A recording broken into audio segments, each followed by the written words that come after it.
దేవునికి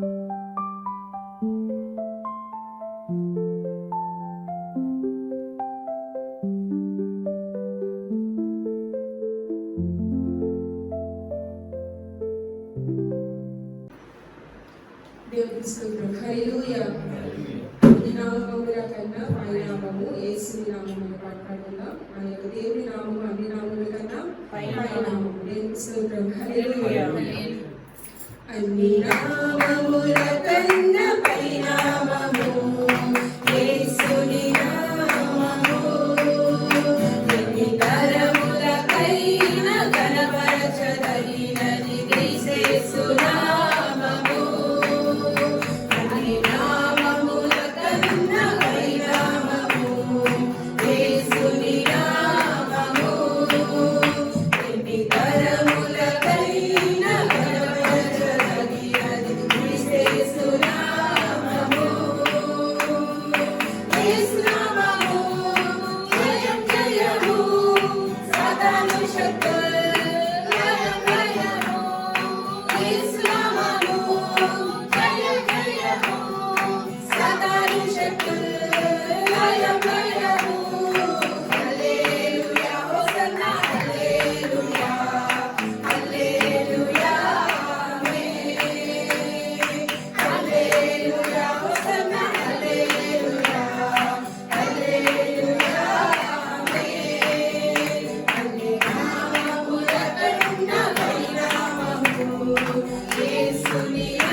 మరి ప్రభువైన యేసుక్రీస్తు నామములో మీ అందరికీ కూడా మరొకసారి వందనాలు తెలియజేస్తున్నామండి.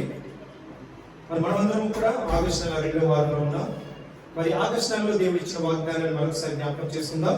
బంధకములో పడి నిరీక్షణ గలవారులారా మీ కోటను మరలా ప్రవేశించుడి. రెండింతలుగా మీకు మేలు చేసిదనని నేడు నేను మీకు తెలియజేయుచున్నాను. మరి జకర్యా గ్రంథము 9వ అధ్యాయము 12వ వచనం. మరి ఈ వాక్యాన్ని ఇంకా డెప్త్ గా అంటే లోతుగా మనం చూసుకున్నట్లయితే బంధకములలో పడి ఉండి నిరీక్షణ గలవారులారా అనే విషయాన్ని గురించి గత వారంలో మనం మాట్లాడుకోవడం జరిగింది. అంటే ఎవరైతే దేవుడి దగ్గర నుంచి దూరంగా వెళ్ళిపోయారో వారికి ఏమొస్తుందండి? శ్రమలు, కష్టాలు, బాధలు అనేవి వస్తుంది. ఇక్కడ బంధకంలో పడి ఉండి అనే దానికి అర్థం మనం చూసుకున్నట్లయితే మనం బందీలుగా ఉన్నాము. దేనిలో బందీలుగా ఉన్నామండి? పాపం అనే బందీగా ఉన్నాము, శ్రమ అనే బందీగా ఉన్నాము, కష్టాలు, రోగాలు అనే వాటిలో మనము బందీలుగా ఉన్నాము. అయితే మనకు ఒక నిరీక్షణ ఉంది. ఏంటా నిరీక్షణ? దేవుడు ఖచ్చితంగా నాకు సహాయం చేస్తాడు, దేవుడు నాకు ఖచ్చితంగా విడిపిస్తాడు అనే ఒక నిరీక్షణ మనలో ఉండాలి. దేవుడి నెలలో ఈ వాక్యాన్ని ధ్యానం చేస్తున్నప్పుడు ఎంత చక్కగా మాట్లాడుతున్నాడంటే, మరి జకర్యా గ్రంథము నేను చాలాసార్లు చదవడం జరిగింది, కానీ ఈ వచనాన్ని ధ్యానం చేస్తున్నప్పుడు ఎంత చక్కగా వివరిస్తున్నాడంటే, ఎన్ని మాటలు ఉన్నాయంటే బంధకములో పడి ఉన్నాము అంటే మనకి ఖచ్చితంగా శ్రమలు అనేవి ఉన్నాయి, సాతాను ఉన్నాడు. మరి ఆ బంధకంలో మనం పడిపోతున్నప్పుడు మనం ఏం కలిగి ఉండాలని? నిరీక్షణ అనేది కలిగి ఉండాలి. నిరీక్షణ కలిగి ఉన్నప్పుడు అక్కడ రెండో మాట మనం చూద్దాం, మీ కోటను మరలా ప్రవేశించుడి. మరి ఈ కోటలో ప్రవేశించుడి అనే దాని గురించి నేను ధ్యానం చేసి వివరించాలని కోరుకున్నప్పుడు కోట అనే దాని గురించి ఆలోచన చేసి నేను వెతకడం మొదలుపెట్టాను. ఎందుకు దేవుడు కోటలో ప్రవేశించమన్నాడు? అసలు కోట దేనికి సాదృశ్యం అనేది మనం చూసుకున్నప్పుడు, ఒక కోటను మనం చూసుకున్నట్లయితే ఆ కోట ఎలా కడతారండి? దాని చుట్టూ ఏముంటుంది? సరిహద్దులు ఉంటాయి. దాని లోపల ఎలా ఉంటుంది? పెద్ద పెద్ద బలమైన సరిహద్దులతో కలిగిన స్తంభాలు ఉండి, బలంగా ఉండి, చక్కటి గదులు ఏర్పాటు చేసి, చక్కటి మార్గాలను ఏర్పాటు చేసి మనల్ని క్షేమంగా, మన రాజుగారి కోటలోకి వెళ్ళామనుకోండి ఎలా ఉంటుందండి? సురక్షితంగా ఉంటుంది. ఆ కోటలోకి ఎవరైనా ప్రవేశించాలంటే ఎవరి అనుమతి పొందాలి? రాజు యొక్క అనుమతి పొందాలి. శత్రువులు సులువుగా మన దగ్గరికి రాలేదు. అటువంటి కోటలోకి దేవుడు ప్రవేశించమంటున్నాడు. మరి ఆ కోటకి రాజు ఎవరు? ప్రభువైన యేసుక్రీస్తు వారు. మరి ఎప్పుడైతే నీవు ఆయన కోటలోకి వెళ్తావో, ఎప్పుడైతే ఆయన రాజ్యంలో నువ్వు వెళ్తావో, ఎప్పుడైతే ఆయన మార్గంలో నువ్వు వెళ్తావో, నీకేముంటుందండి? చుట్టూ రక్షక కవచం ఉంటుంది, నీ చుట్టూ భటులు ఉంటారు, నీ చుట్టూ అనేక మంది నీకు సహాయం చేయడానికి సిద్ధంగా ఉంటారు. ఆయన సెలవిస్తున్న మాట ఏంటంటే, మీ కోటను మరలా ప్రవేశించుడి. అంటే చాలా మంది ఏం చేస్తున్నారంటే, ఏదైనా చిన్న సోదరు వచ్చినా, చిన్న కష్టం వచ్చినా దేవుని విడిచిపోతున్నారండి. దేవుడి మీద నింద వేసేసి దేవుని విడిచి బయటకు వెళ్ళిపోతున్నారు. అయితే దేవుడు ఇస్తున్న వాగ్దానం ఏంటంటే, మీ కోటలో మరలా ప్రవేశించుడి, మరలా నా వైపుకు తిరుగుడి, నేను మీకు రక్షణగా ఉంటాను, నేను మీకు సహాయం చేస్తాను అని దేవుడు సెలవిస్తున్నాడు. మరి ఇశ్రాయేలు ప్రజలు కళ్ళారా ఎన్నో అద్భుతాలు చూశారు. మన్నాను దేవుడు కురిపించాడు, మరి ఎర్ర సముద్రాన్ని దాటించాడు, వారికి నీళ్లను దేవుడు ఇచ్చాడు, బండను కొట్టగా మధురమైన నీళ్లు రావడం జరిగింది. ఎన్నో అద్భుత కార్యాలు వాళ్ళు కళ్ళారా చూసినప్పటికీ కూడా దేవుణ్ణి దూషిస్తూ, దేవుణ్ణి విడిచిపెడుతూ వాళ్ళు బయటకు వెళ్ళిపోయారు. మరి ఆ సమయంలో దేవుడు వారికి ఇచ్చిన వాగ్దానం ఏంటంటే, మరి బయటకు వెళ్ళిపోయినప్పుడు వారికి ఎలా ఉంటుంది? సంతోషం ఉంటుందా? సమాధానం ఉంటుందా? ఉండదండి. వారి చుట్టూ ఎన్నో శత్రువులు, చుట్టూ ఎంతో భయంకరమైన శత్రువులు చుట్టుపట్టినప్పుడు దేవుడు ఇస్తున్న వాగ్దానం మీరు బయటకు వెళ్ళిపోయారు, నన్ను విడిచి మీరు బయటకు వెళ్ళిపోయారు కనుక మీరు బంధకాల్లో ఉన్నారు, శ్రమలో ఉన్నారు. మరి అలాంటి సమయంలో మీరు ఏం చేయాలంటే మరలా నా కోటకు ప్రవేశించండి, మరలా నా సన్నిధికి రండి, మరలా నా వైపుకు తిరగండి అని దేవుడు సెలవిస్తున్న మాట. మరి ఈ రోజున ఒకవేళ నువ్వు దేవుడి మీద నువ్వు నిరాశను కలిగి ఉన్నట్లయితే, దేవుడికి దూరంగా నువ్వు ఉన్నట్లయితే, దేవుడు ఇస్తున్న వాగ్దానం ఏంటంటే మరలా నీకు ఒక అవకాశాన్ని దేవుడు ఇస్తున్నాడు. దయచేసి ఆ అవకాశాన్ని సద్వినియోగం చేసుకుందాం, మరలా ఆయన వైపు తిరుగుదాం. మరి గత సంవత్సరంలో నువ్వు ఎంతో దేవుని ఆరాధించావు, ఎంతో దేవుని స్తుతించావు. మరి ఈ సంవత్సరం నువ్వు దేవుడికి దూరం అయిపోయి ఉన్నట్లయితే దేవుడు ఒక అవకాశాన్ని మరలా నీకు ఇస్తున్నాడు. మరలా ఆయన కోట్లోకి రా, నీకు ఏం చేస్తాడంటున్నాడండి ఆయన? రెండింతల మేలులు నీకు చేస్తారని తెలియజేస్తున్నాడు. మరి ఆ మేలులు ఎవరు చెప్పగలరండి? మనకి ఎవరు వాగ్దానం ఇవ్వగలరు? కేవలం అది సర్వలోకము కలిగిన పరలోకంలో ఉన్న దేవుడు మాత్రమే, సర్వలోకానికి రాజు అయిన దేవుడు మాత్రమే ఆ మాటను చెప్పగలుగుతున్నాడు. కనుక మనం ఎప్పుడు కూడా ఆయన కోట నుండి మనము బయటికి వెళ్ళకూడదు. ఆయన రాజ్యంలో మనం ఉండాలి, ఆయన మార్గంలోనే మనం ఉండాలి. మరి ఆయనలో మనం ఉన్నప్పుడు ప్రతిరోజు మనం ఏం చేయాలంటే మనలను మనం పరిశోధన చేసుకోవాలి. నువ్వు వెళ్ళావు దేవుడి సన్నిధి, ఆ కోటలో ఉన్నావు. మరి ఆ కోటలో రాజుగారి యొక్క కొన్ని నియమ నిబంధనలు ఉంటాయి. ఆయన రాజుకి ఎప్పుడైతే నువ్వు నమ్మకస్తుడిగా ఉంటావో ఆ రాజు యొక్క రక్షణ నీకు వస్తుంది. మరి ఆ కోటలో నువ్వు ఉన్నప్పుడు మరి ఆయన రక్షణ నీకు రావాలంటే మరి దేవుని యొక్క వాక్యం ద్వారా నువ్వు ఎదగాలి, దేవుని యొక్క మార్గంలో మీరు వెళ్ళాలి. మరి ఈ వారంలో ఈ రోజు మీతో మాట్లాడుకున్నది ఏంటంటే కోటలో మరలా ప్రవేశించడానికి దేవుడు ఇస్తున్న ఒక అవకాశం. మరి ఆయన కోటలోకి ఒకవేళ మనము తప్పిపోయినట్లయితే మరి ఆ కోటలో మనం వెళ్ళాలనుకుంటే దేవుడు ఇస్తున్న వాక్యం ఏంటంటే మరలా ఒక అవకాశాన్ని మనం తీసుకుందాం. ప్రభువా, మరి నా జీవితంలో నిన్ను విడిచిపెట్టి నేను ఏదైనా దూరంగా వెళ్ళిపోయి ఉన్నానేమో, మరి నీ మీద ఇంకా పూర్తి విశ్వాసము లేకుండా ఉన్నానేమో. ప్రభువా, మరి ఈ రోజున నాకు అవకాశం ఇవ్వండి తండ్రి, నీ కోటలో ప్రవేశించడానికి నాకు అవకాశం ఈ తండ్రి. ప్రభువా, నిన్ను పూర్ణ నమ్మకంతో పూర్ణ హృదయంతో నిరీక్షణ నీ మీద ఉంచి నీ యందు నేను ముందుకు సాగడానికి నాకు సహాయం చేయ ప్రభువా అని దేవుడి దగ్గర ప్రార్థన చేద్దాం. అయితే మనందరికీ కూడా ఒక భక్తుడు మన గురించి మాట్లాడుకుందాం. ఆయనే హిజ్కియా రాజు. మరి తనకి కోట ఉంది. ఆ కోట ఉన్నప్పుడు ఆ కోటలో ఉన్న ప్రజలను తను ఏ విధంగా కాపాడుకున్నాడు అనే దాని గురించి మనం చూద్దాం. మన పట్ల దేవుని యొక్క శ్రద్ధ, దేవుని యొక్క ప్రేమ ఎలాంటిదంటే నా బిడ్డ తప్పిపోయినా సరే మరలా నేను హక్కుని చేర్చుకుంటాను, నా బిడ్డ మరలా నా వైపుకి వస్తే చాలు అనుకుని ఎదురు చూసే దేవుడు మన దేవుడే. మరి హిజ్కియా గ్రంథము మనము చూద్దాము. రెండో దినవృత్తాంత గ్రంథములు 32వ అధ్యాయము 10వ వచనం.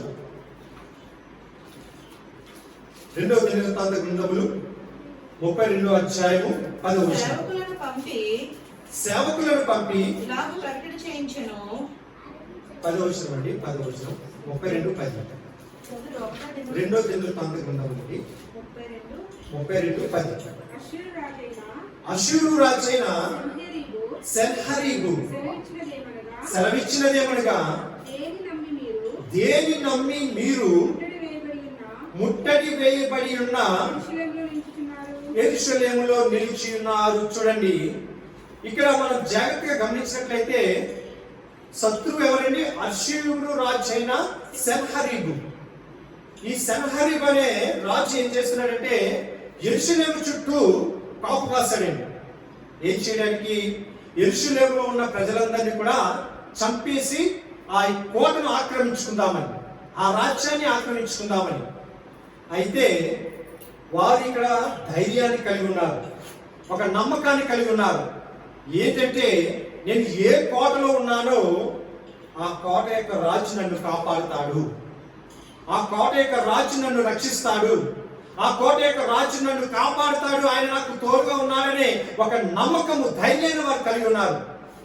అందుకే వారి ధైర్యాన్ని చూసి రాజు వచ్చి మాట అంటున్నాడు, దేన్ని నమ్మి మీరు ముట్టడి వేయబడి ఉన్న యెరూషలేములో నిలుచుచున్నారు అని ప్రశ్న వేస్తున్నాడు. అయితే దాని ముందర ఏం జరిగింది అనే దాని గురించి చూస్తే మరి 32వ అధ్యాయంలో మొదటి వచనంలో మనం చూసినట్లయితే అషూరు రాజు అయిన ఈ సన్హరీబు చాలా సులభమైన వ్యక్తి కాదండి. ఏ దేశం మీదకి దండెత్తి వెళ్ళినా, ఏ రాజ్యం మీదకి వెళ్ళినా, ఏ కోట మీదకి వెళ్ళినా సరే వారిని సులువుగా లొంగ తీసుకుని వారిని బానిసలుగా చేసుకునే గొప్ప బలమైన రాజు ఎవరండి? సన్హరీబు. అటువంటి సన్హరీబు రాజు ఇప్పుడు ఎవరి దగ్గరికి వచ్చాడు? ఇశ్రాయేలు ప్రజల దగ్గరికి వచ్చున్నాడు. వారి యొక్క రాజు ఎవరు? హిజ్కియా. హిజ్కియా రాజు పరిపాలనలో ఈ యెరూషలేము ప్రజలందరూ కూడా కోటలో ఉన్నారు. ఆ కోట చుట్టూరు కూడా హిజ్కియా రాజు ఏం చేశారంటే సైన్యాన్ని పెట్టి ఉన్నాడు. అయితే బయట ఎవరున్నారు? ఈ సన్హరీబు అనే రాజు ఉండి ఎప్పుడు వారిని పట్టుకుందామా, ఎప్పుడు ఇది ఆక్రమించుకుందామా, ఎప్పుడు వారిని లొంగ తీసుకుందామా అని ఉంటున్నాడు. మరి మన చుట్టూ కూడా మనకు శత్రువు ఉన్నాడండి. ఎవరండి? అపవాది అయిన సాతాను. ఎప్పుడు వీళ్ళు పట్టుకుందామా, ఎప్పుడు దేవుని సన్నిధి నుండి బయటకు వస్తారా, ఎప్పుడు కోట నుండి బయటకు పెడతారా, వెంటనే పట్టుకుందామని సాతాను ఏం చేస్తాడండి? ఎదురు చూస్తూ ఉంటాడు. మనలో ఒక చిన్న అల్ప విశ్వాసం వచ్చినా, ఒక అవిశ్వాసం మనలో వచ్చినా సరే వెంటనే సాతానికి బలం వచ్చేస్తుంది. ఓ వీళ్ళు అపనమ్మకం ఉంది, వీళ్ళు ఖచ్చితంగా కోట నుండి బయటకు వస్తారు అనే ఒక అపనమ్మకం ద్వారా సాతానికి బలం వచ్చేస్తుంది. కానీ ఇక్కడ హిజ్కియా రాజుని చూసి ఆ యెరూషలేము ప్రజలందరూ కూడా చాలా ధైర్యంగా ఉన్నారండి. అప్పుడు వారిని చూసి చెప్తున్న మాటే ఈ సన్హరీబు అడుగుతున్నాడు. ఏ ధైర్యం చూసి? నేను పరాక్రమ బలాడును, అనేక రాజ్యాలను దండించిన, ఎక్కడ నాకు అపవిజయమైనదే రాలేదు, నాకు విజయమే తప్ప నేను అపవిజయం చూడలేని వాడిని. మీరు ఈ రోజున ఏ ధైర్యంతో ఉన్నారు అని వారి ప్రశ్న వేసుకున్నాడు. మరి అదే ప్రశ్న సాతాను వచ్చి మిమ్మల్ని అడిగినప్పుడు మీరేం చెప్పాలి? ఏం చెప్పగలరు? సాతాను వచ్చి మీ దగ్గర అడుగుతున్నాడు, మీరు ఏ నమ్మకంతో, మీ చుట్టూ ఇన్ని శ్రమలు ఉన్నాయి, మీ చుట్టూ ఇన్ని శోధనలు ఉన్నాయి, ఇన్ని కష్టాలున్నాయి, అయినా సంతోషముగా, సమాధానంగా, ధైర్యంగా ఉన్నారు, ఏ ధైర్యంతో మీరు ఉన్నారు అని సాతాను గాని మీ చుట్టూ ఉన్న ప్రజలు గాని ప్రశ్న వేస్తే మీరు చెప్పే సమాధానం ఏంటండి? నా దేవుడు నాకు తోడుగా ఉన్నాడు. దేవునికి స్తోత్రం, హల్లెలూయా. సమస్తం ఎరిగిన దేవుడు, రాజ్యాలను ఎదిరించిన దేవుడు, యుద్ధాలను విజయమించిన దేవుడు, నా దేవుడు తోడుగా ఉన్నాడు. మరి అదే విశ్వాసము, నమ్మకము మనము కలిగి ఉండాలి. అయితే ఆ రాజు చేస్తున్న పని ఏమిటో మనం చూద్దాం. 5వ వచనం చదువుకుందాం. 32వ అధ్యాయం 5వ వచనం. మరియు రాజు ధైర్యం తెచ్చుకుని, ఇక్కడ రాజు ఎవరండి? హిజ్కియా రాజు. మరి రాజు గురించి చూస్తున్నట్లయితే 2వ వచనం చదువుకుందాం. సన్హరీబు దండెత్తి వచ్చి యెరూషలేము మీద యుద్ధము చేయ ఉద్దేశించి ఉన్నాడని హిజ్కియా చూసి, మరి ఆ రాజు ఎవరంటే హిజ్కియా రాజు. 5వ వచనం చదువుకుందాం. మరియు రాజు ధైర్యము తెచ్చుకుని పాడైన గోడ యావత్తు కట్టించి, చూడండి మొదటిగా చేస్తున్న పని ఏమిటండి? పాడైన గోడ యావత్తు కట్టించి, రెండవది గోపురముల వరకు దాన్ని ఎత్తు చేయించి, బయట మరి ఒక గోడను కట్టించి దావీదు పట్టణంలో మిల్లో దుర్గమును బాగు చేయించెను. మరియు ఈటలను డాలులను విస్తారంగా చేయించెను. చూడండి, మన దేవుడు కూడా మనకి తోడుగా ఉండడానికి బైబిల్లో అనేక వాగ్దానాలు మనకి ఇచ్చున్నాడు. దేవునికి స్తోత్రం, హల్లెలూయా. ఇక్కడ ఈ రాజు ఏం చేస్తున్నాడు? కోటను బాగు చేస్తున్నాడు. కోటను ఇంకా ఏం చేస్తున్నాడు? బలంగా నిలబెడుతున్నాడు. ఎంతమంది శత్రువులు, ఎంతమంది సైన్యం వచ్చినా సరే కోటను దాటి లోపలికి రాకుండా బలంగా దాని ఉన్నత స్థానంకి, అంటే ఇప్పుడు ఉన్న స్థలం నుంచి పైకి ఇంకా ఎక్కువగా పైకి కడుతున్నాడు. దాని చుట్టూ మరొక గోడను కడుతున్నాడు. మరి మన ఆత్మీయ జీవితం కూడా అలాగే ఉండాలి. మనము ఈ రోజున ఎలా ఉన్నాము, రేపు అలా ఉండకూడదు. ఇంకా ఎదగాలి. దేవుని వాక్యం ఇంకా బలంగా నాటుకోవాలి. మన చుట్టూ ఇంకా శిరస్త్రాణము మనకి ఉన్నాయి, రక్షక కవచాలు. ఆ రక్షక కవచాలన్నీ కూడా మనం ఏర్పాటు చేసుకోవాలి. సర్వాంగ కవచాలు, మరి అవన్నీ కూడా మనం ధరించుకుని మరి చుట్టూ కూడా బలముగా మనం ఉన్నప్పుడు ఆ కోటలో ఎలా ఉంటాము? మనము సురక్షితంగా ఉంటాము. మరి రాజు చేస్తున్న పనిని చూసినప్పుడు అక్కడ ఎవరికి ధైర్యం వచ్చిందండి? అక్కడ ఉన్న వాళ్ళందరికీ కూడా ధైర్యం, ఒక నమ్మకం. నా రాజు నాకున్నాడు, నా రాజు ఈ కోటలో ఉండి మమ్మల్ని రక్షిస్తాడు అనే నమ్మకం వారికి ఉన్నది. అలాగే నీ కొరకు నా కొరకు ప్రభు అయిన యేసుక్రీస్తు వారు ఆయన రాజ్యాన్ని ఏర్పాటు చేసి మనకిచ్చి, ఆయన రక్తాన్ని కార్చి, ఆయన శరీరాన్ని మనకిచ్చి, మనందరికీ కూడా సంతోషం సమాధానం ఇవ్వడానికి ఆయన ప్రాణాన్ని ఇచ్చిన దేవుడు. మరి ఆయన కోటలో మనం ఉండాలి. ఆయన కోటలో ఎప్పుడైతే నువ్వు ఉంటావో నీకు ఒక ధైర్యం, ఒక సంతోషం, ఒక సమాధానం అనేది నీకు వస్తుంది. ఎంతమంది శత్రువులు నీ దగ్గరికి వచ్చినా నీ లోపలికి రావడానికి మనకు అధికారం లేదు. దేవుడు నీకు తోడుగా ఉన్నాడు. నీలో రావాలంటే ముందు ఎవరు పర్మిషన్ తీసుకోవాలి? దేవుడి యొక్క పర్మిషన్ తీసుకోవాలి. ఎందుకంటే ఆ నీ దేహం ఎవరి ఆధీనంలో ఉందండి? దేవుని ఆధీనంలో ఉంది. మరి ఆ రాజు పర్మిషన్ ఇస్తేనే సాతాను నీలో ప్రవేశించగలడు. ఒకవేళ నీవు ఆ కోట నుండి బయటికి వెళ్ళావా ఇంకా సాతాను చేతికి లొంగిపోయినట్లే. అందుకే దేవుడు అవకాశం ఇస్తున్నాడు. నీ కోటకు మరలా ప్రవేశించుడి, నా కోటలకు మరలా ప్రవేశించుడి అని అంటున్నాడు. అయితే ఇక్కడ చూసినట్లయితే మనము కిందకి చదువుకున్నట్లయితే 7వ వచనం చదువుకుందాం. మీరు దిగులు పడకుడి. మీరు చూడండి, ఆ రాజు ఇస్తున్న ధైర్యపు మాటలు చూడండి. మీరు దిగులు పడకుడి, ధైర్యం విడవకుడి, ధైర్యం విడవకుడి. అష్షూరు రాజుకైనను అతనితో కూడి ఉన్న అష్షూరు రాజుకైనను అతనితో కూడి ఉన్న సైన్యమంతటికైనను మీరు భయపడవద్దు, విస్మయమందవద్దు. మీరు భయపడవద్దు, విస్మయమందవద్దు. అతనికి కలిగి ఉన్న సహాయం కంటే, అతనికి కలిగి ఉన్న సహాయం కంటే ఎక్కువ సహాయం మనకు కలదు. ఎక్కువ సహాయం మనకు కలదు. ఈ రోజు చదువుతాం. మాంస సంబంధమైన బాహువే అతనికి అండ, మనకు సహాయం చేయుటకు, మనకు సహాయం చేయుటకును, మన యుద్ధములు జరిగించుటకును మన దేవుడైన యెహోవా మనకు తోడుగా ఉన్నాడు. మన యుద్ధములను జరిగించుటకు మన దేవుడైన యెహోవా మనకి తోడుగా ఉన్నాడని చెప్పగా జనులు యూదా రాజైన హిజ్కియా చెప్పిన మాటలు ఎంత నమ్మకం ఉంచిరి. చూడండి ఎంత బలమైన మాటలు అండి. వాళ్ళ చుట్టూ ఉన్న శత్రువు చుట్టూ ఉన్న మనుషులు ఎవరంటే కేవలము మాంసపు ముద్ద కలిగిన వారు, మాంసపు శరీరం కలిగిన వారు. కానీ మనకున్న దేవుడు ఎవరంటే సర్వలోకాన్ని జయించిన దేవుడు, మహిమా స్వరూపుడైన దేవుడు, ఆత్మ స్వరూపి అయిన దేవుడు. ఆ దేవుడు మనకి తోడుగా ఉన్నప్పుడు ఆయన చెప్తున్న మాటలు ఏంటంటే భయపడవద్దు, విస్మయమందవద్దు. ఏది శత్రువు ఎంత భయంకరమైన శత్రువు వచ్చినా, ఎంత భయంకరమైన వ్యాధి వచ్చినా, ఎంత భయంకరమైన శ్రమలు మనకు వచ్చినా సరే మనం ఏం చేయాలండి? భయపడవద్దు, ధైర్యం ఉండు. మనకి ఎవరు తోడుకున్నారండి? మన దేవుడైన యెహోవా మనకి తోడుగా ఉన్నాడు. మరి ఈ మాటలు ఆ హిజ్కియా రాజు తన ప్రజలకు చెప్పినప్పుడు వారు ఏం చేశారు? ఆయన మాటల మీద నమ్మకం ఉంచారు. మరి ఎంతమంది ఈ రోజు దేవుడు చెప్తున్న మాటల మీద నమ్మకం ఉంచుతున్నారు? మరి ఆయన చెప్పిన మాటలు ఎంతమంది స్వీకరిస్తున్నారు? ఎంతమంది ఆయన మాటలు హృదయాల్లో పెట్టుకుని ధైర్యంగా ఉన్నారు? మరి ఒక్కసారి మనం మన భక్తిని పరిశోధించుకుందాం. ఇక్కడ యేసు ప్రభువు వారు చెప్తున్న మాట ఏంటంటే నేనే మార్గమును, నేనే సత్యమును, నేనే జీవమునై ఉన్నాను. కనుక మనం ఆయన మాటల మీద నమ్మిక ఉంచుకుందాం. మనం పరలోకానికి వెళ్ళాలన్నా, మనం సంతోషంగా ఉండాలన్నా, సమాధానంగా ఉండాలన్నా మన మార్గం ఎవరండి? యేసు ప్రభువు వారు. మరి ఆయన చెప్పిన మార్గంలో మనం వెళ్ళాలి. కనుక మరి ఈ మాటలు చెప్పి వారు ధైర్యంగా ఉన్నప్పుడు ఆ రాజు శత్రువు ఏం చేస్తున్నాడంటే ఆశ్చర్యపోతున్నాడు. ఆశ్చర్యపోయి వాళ్ళ దగ్గరికి వచ్చి 10వ వచనంలో ప్రశ్న వేస్తున్నాడు. ప్రశ్న వేస్తూ కిందకు చదువుతున్నప్పుడు ఆయన తన శక్తిని వివరిస్తూ వెళ్తున్నప్పుడు దేవుడు వారి పట్ల చేసిన కార్యం మనం చూద్దాం. 20వ వచనం మనం చదువుకుందాం. రాజైన హిజ్కియాయును ఆమోజు కుమారుడైన యెషయాను ప్రవక్తను ఇందును గురించి ప్రార్థించి ఆకాశం తట్టు చూచి మొరపెట్టగా వారు చేసింది ఏంటండి? శత్రువు ఉన్నప్పుడు, శత్రువు చుట్టూ ఉన్నప్పుడు ఏం చేశారు? ఆకాశముకు తట్టు చూసి దేవుడికి ప్రార్థన చేశారండి. మనకు అదే నేర్చుకోవాలి.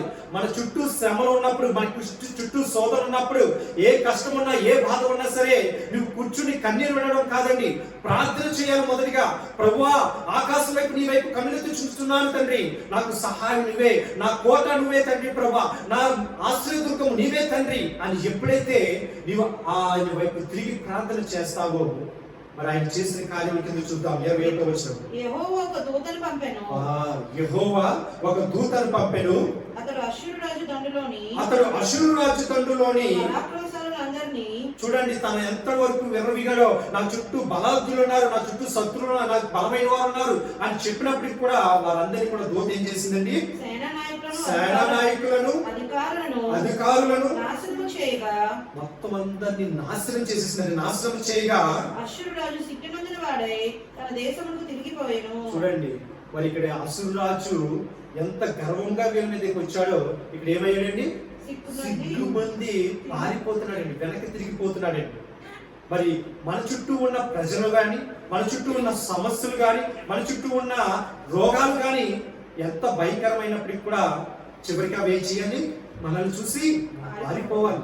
మన దేవుడు సర్వాధికారి దేవుడు అండి, సమస్తం చేయగల దేవుడు. ఆయన మనకి తోడుగా ఉన్నప్పుడు మనం ఎందుకు భయపడాలి? మనం ఏం చేయాలంటే ప్రార్థన చేద్దాం. ప్రార్థన చేసినప్పుడు ఎంత భయంకరమైనా సరే సిగ్గుపడి, నిన్ను ఎవరైతే ఈ రోజు నిన్ను దూషిస్తున్నారో, ఎవరైతే నిన్ను అవమానిస్తున్నారో, ఎవరైతే నిన్ను హేళన చేస్తున్నారో వారు ఏమైపోతారండి? సిగ్గు నొందుతారంటే. సిగ్గు నొంది వారు నీ నుంచి దూరముగా పారిపోతారు. అంత గొప్ప దేవుడు మన దేవుడు. వారు చూడండి, సిగ్గు నొందిన వారే తన దేశంలోకి తిరిగిపోయారు. తన దేశంలో తిరిగిపోయినా సరే అక్కడ శత్రువును కూడా దేవుడు విడిచిపెట్టలేదని చూడండి. అతను ఏమయ్యాడు? అంతటా అతను తన దేవుని గుడిలోకి వచ్చినప్పుడు, వారు ఆరాధిస్తున్న దేవుడి గుడిలోకి వెళ్ళి దాక్కున్నప్పుడు అంటండి, అతను కడుపును పుట్టిన వారే అతను అక్కడ కత్తి చేత చంపిరి. చూడండి ఎవరు చంపారండి? సొంత కుమారుడు. తన సొంత కుమారుల కడుపును పుట్టిన వారే తనను చంపేశారండి. చూడండి ఎంత భయంకరమైన పరిస్థితి వచ్చింది. దేవుని బిడ్డల మీద ఎవరైతే దూషిస్తున్నారో, దేవుని బిడ్డల మీద ఎవరైతే తిరుగుబాటు చేస్తున్నారో చివరికి వారి గతి ఏమవుతుందంటే నా అనుకున్న వాళ్ళే వారి మీద తిరగబడతారు. మరి ఈ రోజున మరి నువ్వు ఒకవేళ శ్రమలో ఉన్నావేమో, శోధనలో ఉన్నావేమో, దేవుని ఇస్తున్న వాగ్దానం ఏంటంటే నేను నీకు తోడుగా ఉన్నాను, భయపడవద్దు. దేవుడి యొక్క హస్తం ఎప్పుడైతే మనకి తోడుగా ఉంటుందో ఎంత భయంకరమైన శత్రువైనా సరే సిగ్గునొంది పారిపోతాడు. వాళ్ళు తన ద్వారానే, తన చుట్టూ ఉన్న మనుషుల ద్వారానే నశించిపోతారు. అయితే కిందకు చదువుతాం 22-23 వచనాలు కూడా. ఈ ప్రకారం యెహోవా హిజ్కియాను యెరూషలేము కాపటస్తులను అశ్షూరు రాజైన సన్హెరీబు చేతిలో నుండి అందరి చేతిలో నుండి రక్షించి అన్ని వైపులను వారిని కాపాడినందున అనేక యెరూషలేములో యెహోవాకు అర్పణలను యోధా రాజైన హిజ్కియాను కానుకలు తెచ్చిచ్చిరి. అందువలన అప్పటి నుండి సకల జనుల దృష్టికి ఘనత వాడాయెను. మరి ప్రభువు అయిన యేసుక్రీస్తు వారు కూడా నీ కొరకు నా కొరకు ప్రాణం పెట్టి మరి ఈ రోజున ఆయన ఒక పరిశుద్ధాత్మ దేవుని మనకి తోడుగా ఉంచి ఆయన వెళ్ళి ఉన్నారు. మరి ఆయన రాకడ మరలా మన కొరకు వచ్చేంత వరకు కూడా మనం ఆయన సన్నిధిలో, ఆయన కోటలో మనం ఉండాలి. పరిశుద్ధాత్మ సహవాసంలో మనం ఉండాలి. ఆయన యొక్క రక్షణ కోటలో మనం ఉన్నప్పుడు మనం అందరము కూడా సురక్షితంగా, సంతోషముగా, సమాధానంగా, ఆనందంగా ఉంటాం.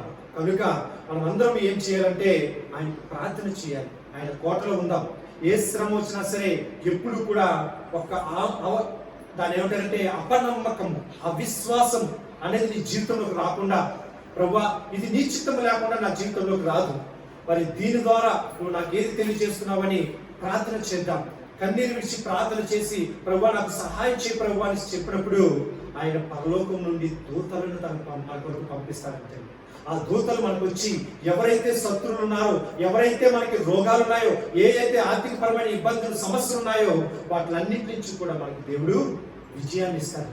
కనుక ప్రతి ఒక్కరు కూడా కళ్ళు మూసుకుని ప్రార్థన చేసుకుందాం. ప్రభువా మరి నీ కోటలో నేను ఉండాలి తండ్రి, ప్రభువా నేను నీ మార్గంలో నేను ఉండాలి తండ్రి, నా జీవిత కాలం అంతయు నా ఊపిరి ఉన్నంత వరకు కూడా తండ్రి ప్రభువా, అంటిల్ మై లాస్ట్ బ్రీత్ నాన్న తండ్రి నీ కోటలో నేను ఉండాలి తండ్రి ప్రభువా, నాన్న నీ రాజ్యంలో నేను చేరడానికి నీ మార్గంలో నన్ను నడిపించు ప్రభువా అని ప్రార్థన చేసుకుందాం. ఒకవేళ తెలుసో తెలియకో మరి నువ్వు ఏదైనా దేవుని సన్నిధి నుండి దూరంగా వెళ్ళిపోయినట్లయితే దేవుడు మరొకసారి నీకు అవకాశం ఇస్తున్నాడు. ప్రియమైన సహోదరి సహోదర, నేరే రక్షణ దినము కనుక ఈ రోజే నువ్వు దేవుని వైపు తిరుగు.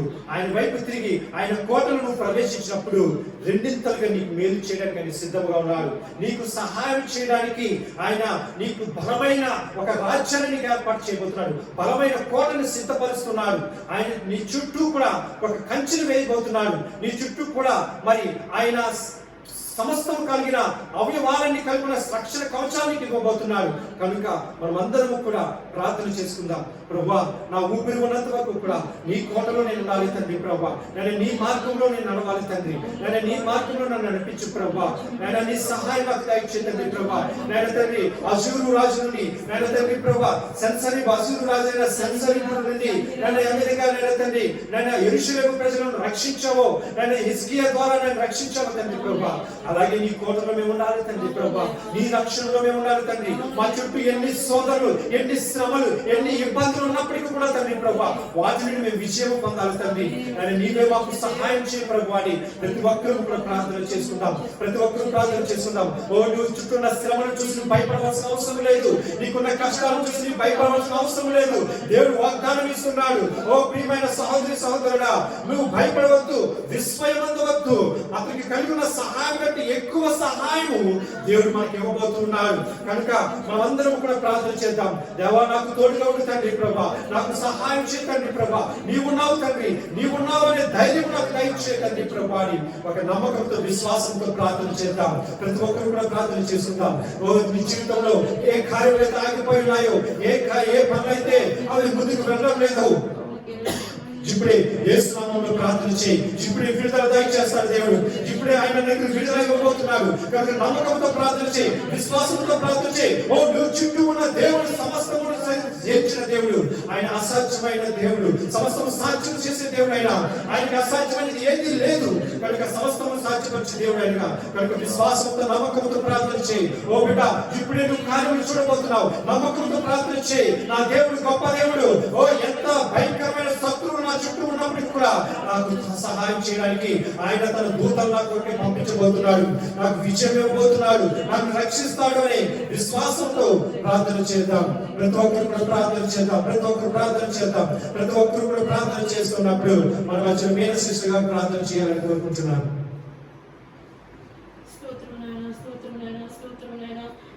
దేవుడా, నిజమైన దేవుడా, మాట్లాడే దేవుడానికి వందనాలు, స్తుతులు, స్తోత్రములు నాయన. ఇప్పుడు తన దినముల తండ్రి వేసుడిగా మాట్లాడిన మాటలు నీకు వందనాలు ప్రభా. ఈ నెల వాగ్దానం ప్రకారముగా తండ్రి నాయన బంధకంలో నిరీక్షణ వరలో పాటలో ప్రవేశించండి. రెండింతలో మేము మేలు చేస్తున్నానన్నావు కదా. ఈ రోజు పాటలో ప్రవేశించడం ఏంటో నాయన మీరు మాకు వివరించిన ఆయన మీ సేవకులందరూ మాతో మాట్లాడే విధానం బట్టి నీకు వందనాలు ప్రభా. మా జీవితంలో ఎన్ని శ్రమలు వచ్చినా, ఎన్ని ఇబ్బందులు వచ్చినా కూడా నీ తండ్రి చూస్తే మాకు విడుదల ఇచ్చి మాకు సహాయం చేసే మా సహాయం కూడా మీరు మాట్లాడే విధానం బట్టి నీకు వందనాలు. ఈ రోజు మా ఎదురునైనా తండ్రి దేవా అయ్యా రాజ్యాన్ని ఇచ్చియాను, అలాగే నాయన అశూరు రాజుని సంహిరాపును తీసుకొచ్చిన విధానం బట్టి నీకు వందనాలు. అయ్యా తండ్రి దేవా నీకు వందనాలు. అయ్యా అతను నాయన సంహిరాపు అతను కలిగి ఉన్న దాన్ని బట్టి ఆయన గర్వపడ్డాడు, మరి నాయన అతిశయపడ్డాడేమో కానీ అయ్యా నీకు కలిగి ఉన్న దానికన్నా మనకు కలిగి ఉన్న సహాయకుడు గొప్పవాడు, దేవుడు తోడుగా ఉన్నాడు దేవా. ఈ జీవితాన్ని చెప్పించిన విధానం నీకు వందనాలు. ఎలా అయితే సిగ్గునంది ఆయన దూతను వాళ్ళ ప్రార్థన చేత దూతను పంపి ఆ సేనానందని చంపించావు దేవా. అలాగే ప్రభా నాయన నీ పరిశుద్ధాత్మ దేవుడు మాకు తోడుగా ఉంచింది ఆయన.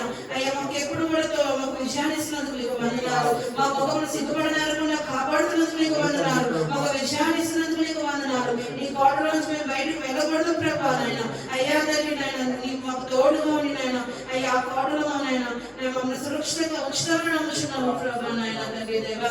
ఇంకెవరైతే నాయన తండ్రి దేవా మీరు మన ప్రార్థనలుగా వెలబడి ఉన్నారు, అయ్యే వాక్యంలో వెలబడి ఉన్నారు, మరణాన్ని పిలుస్తున్నావు ప్రభాని కట్టుకు రమ్మని ప్రభా నీ సన్నిధిలోకి రమ్మని. అయ్యా నీ సన్నిధికి వచ్చినప్పుడు నువ్వు ధృవీకరించే దేవుడు కాదు, హత్తుకునే దేవుడు నాయన తండ్రి. మమ్మల్ని అంతగా బలపరిచి ఆదరిస్తున్నందుకు నీకు వందనాలు ప్రభా. అయ్యా తండ్రి దేవా ఈ రీతిలో మమ్మల్ని బలపరిచిన విధానం బట్టి నీకు వందనాలు. మీ ముఖంలో ఎప్పుడు కూడా సిగ్గుపడనేరమని ప్రభా, నువ్వు ఎప్పుడు మాకు తోడుగా ఉంటామని ప్రభా, మా చేయి విడవలేదని దేవా మీరు మాట్లాడుతున్న విధానం బట్టి నీకు వందనాలు చెల్లిస్తుంది దేవా. ఈ వాక్యం నాయన మా జీవితంలో ప్రతిరోజు కూడా అనుభవించుకుంటే అదంతా కూడా ఈ వాక్యాన్ని గట్టిగా చేతబట్టుకుని నేను ముందుకు వెళ్ళగలం మీరు మాకు సహాయం చేస్తారనొచ్చు. మా సేవకుని నాయన మా ఇక్కడ ఉన్న సంఘంలో విశ్వాసులందరూ కూడా ఈ వాక్కులను బలపరిచిన విధానం బట్టి ఓదార్చిన విధానం బట్టి నాయన మీకు వందనాలు చెప్పి శ్రీరా ప్రార్థన బాధ్యతకు చేర్చుకోమని నాయన నడవ తగ్గుదల దైతం మన్నించమని యేసు వారిని అతి పరిశుద్ధ నామమున అడిగి వేడుకొని పొందుకుంటున్నాను తండ్రి. సిలువ రక్తమే ప్రవేశమే సంపూర్ణ విజయము అపవాదికి నాశమే కలుగుగాక. ఆమేన్ ఆమేన్ ఆమేన్. ఆశీర్వాదం. మన పరలోకపు తండ్రి అయిన ప్రేమయు ప్రభువైన యేసుక్రీస్తు వారి యొక్క కృపయు పరిశుద్ధ అన్యోన్య సహవాసము ఇప్పుడు ఎల్లప్పుడు ఆయన రాకడ వచ్చేంత వరకు సదాకాలము తోడే నడిపించును గాక. ఆమేన్, ఆమేన్, ఆమేన్. యేసు